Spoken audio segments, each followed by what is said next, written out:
കേരളത്തിലെ പാലക്കാട് ജില്ലയിലെ ഒരു ഗ്രാമമാണ് കൽപ്പാത്തി. ടൗണിൽ നിന്ന് ഏകദേശം 2 കിലോമീറ്റർ ദൂരത്തിൽ നിളാതീരത്ത് ബ്രാഹ്മണർ ഒരുമിച്ച് താമസിക്കുന്ന അഗ്രഹാരം ഉൾപ്പെടുന്ന പ്രദേശമാണിത്. കോരയാറും മലമ്പുഴയും കൂടിച്ചേരുന്നതും ഇതിനടുത്താണ്. കൽപ്പാത്തി പുഴയുടെ ഇരുകരകളിലും കല്ലുകളാണ്.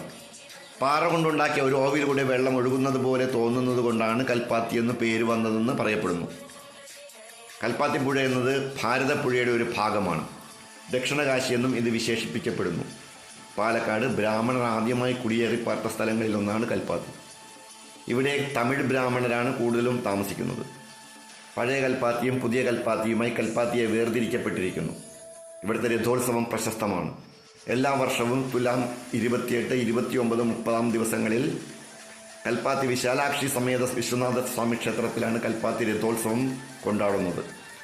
ഇവിടുത്തെ പ്രതിഷ്ഠ വിശ്വനാഥ പ്രഭുവും പത്നി വിശാലാക്ഷിയുമാണ്.